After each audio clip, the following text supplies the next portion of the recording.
So here we are, lesson number 4 on learning how to crochet. So how did your first lessons go? Has it been a while? I like to know how long it's taking for you to move from one lesson to the other. I'm curious about that. So for some people it might be a couple weeks, for others it might take a little longer or less. I definitely like to know how fast it's going for you. So lesson number 1 was your foundation chain, and then we had single crochet, yes, and then you hopefully mastered your double crochet. And if it's looking even, stitches are nice and soft, it's not too tight, and your project here looks like a square. It doesn't look like a triangle or anything weird. I know. Yeah, weird things can happen when we are a beginner. They do. So pictures, please send me your pictures and I can help you out. So if this is all looking like more or less what's presented here, you are ready to move your double crochet. And again, your crochet stitches are becoming longer and more spaced out. So this is another sample. One more time, 3, 4, maybe 5 of these this time, because double crochet is not necessarily harder. It just takes more loops around the hook to get it done. So it might take a little bit more, you know, it's all about the tension right there between fingers and yarn. So here we go. This is a neat little something that you can do.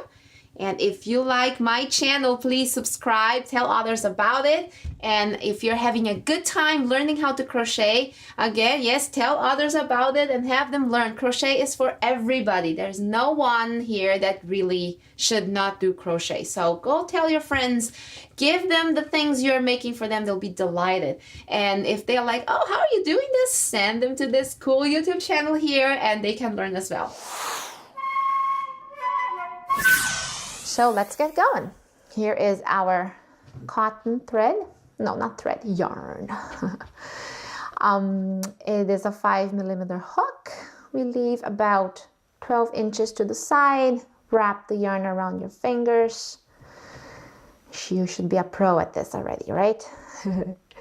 I like to toss my ball a little bit to the side here. Make a loop, and we are going to be chaining 24 chains. So the point here is to build upon the foundation chain, but instead with single crochet, we will be doing it with double crochet. You will be working in rows. At the end of the work, you will have a square, and that square can be closed up. You hide the ends, and you can use it as a dish cloth or a washcloth.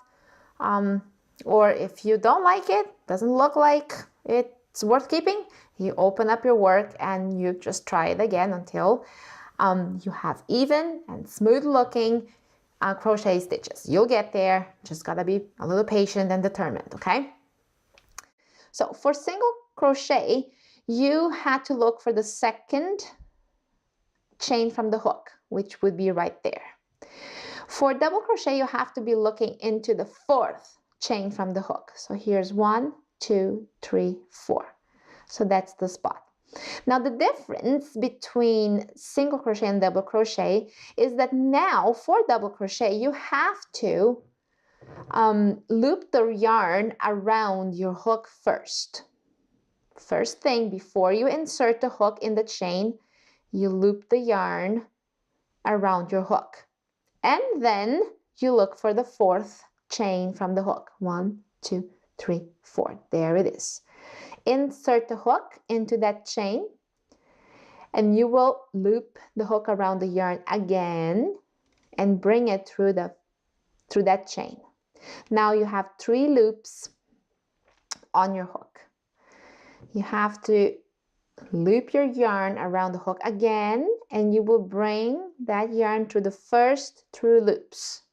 Now you have 2 loops on the hook.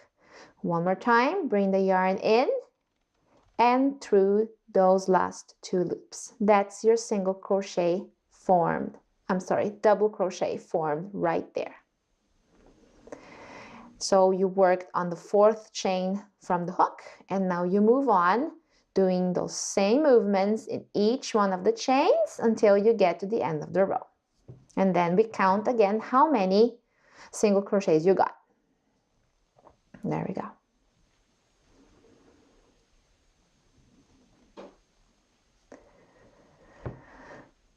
So you are definitely doing more hook movements around the yarn to accomplish the double crochet. Is that right? So one more time, loop the yarn, insert the hook in the chain, bring the yarn through the chain, loop the yarn around the hook again, and bring that yarn through those first 2 loops. And now do it one more time. And here we go. Last 2. I'll do it one more time, nice and slow.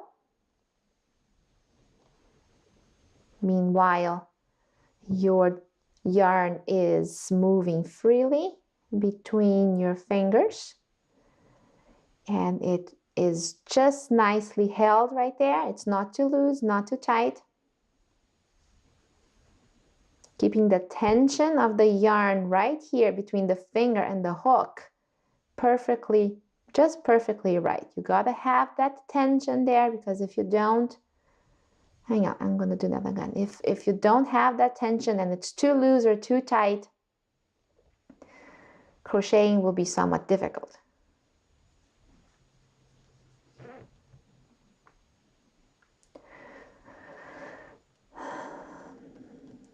So this is double crochet coming along.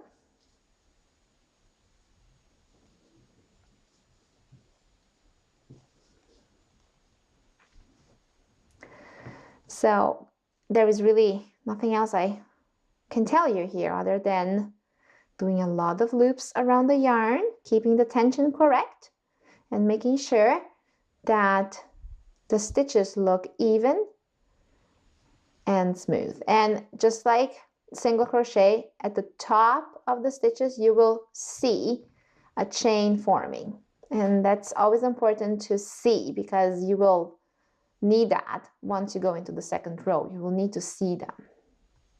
So I'll pass forward a little bit and meet you at the end of the row.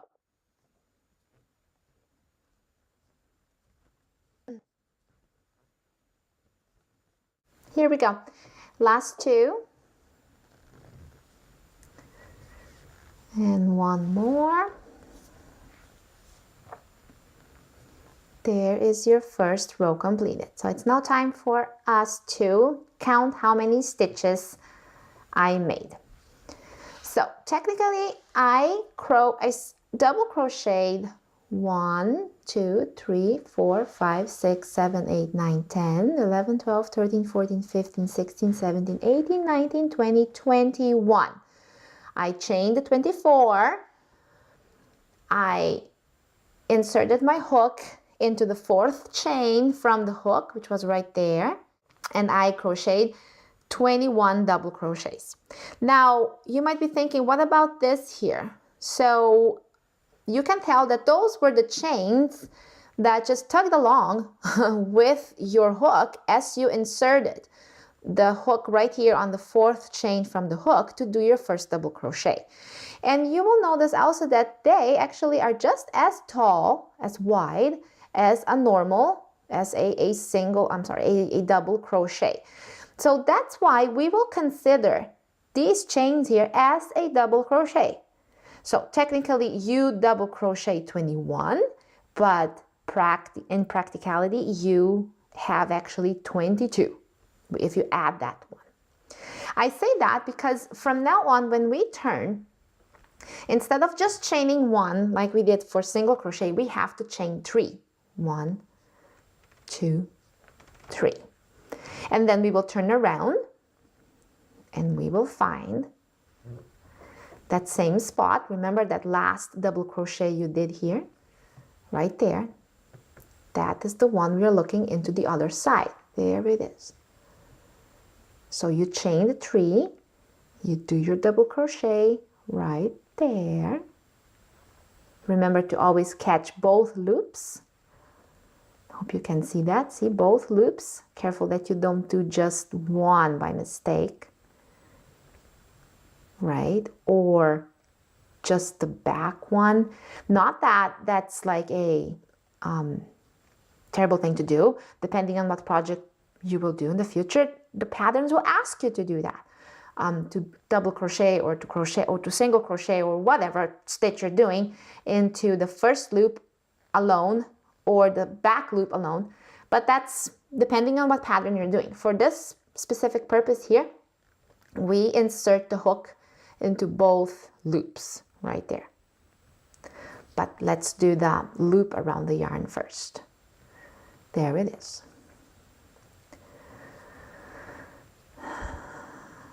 So now you are inserting the hook in every chain that was formed through the single crochets, I keep saying single crochet, through the double crochets that were done on the first row.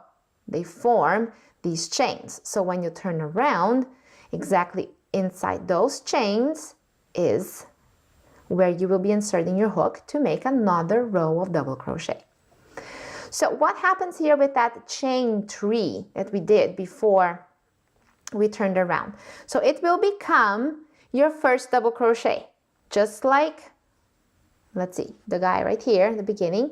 These 3 chains here became a double crochet. These 3 chains will become a double crochet as well. They're considered your first double crochet. So remember, we had 22 here. So as we turn around, we need to end up with 22. So you already have 3,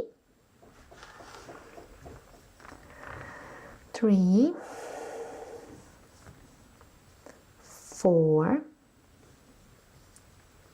5. I will not pass forward this time, just to make sure that you don't get confused. Oh, I'm getting myself into a big tangle here.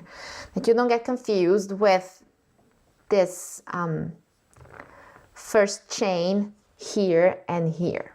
All right, so I said 5, 1, 2, 3, 4, 5, 6, 7, 8, 9, 10, 11, 12, 13. Just give me a moment here. I have too much yarn laying loose here to my side. Okay. Did I say 13 or 12? I already forgot. So let's just double check. 1, 2, 3, 4, 5, 6, 7, 8, 9, 10, 11, 12, 13.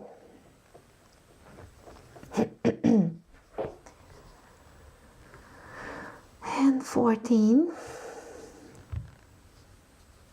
15, 16, 17, 18,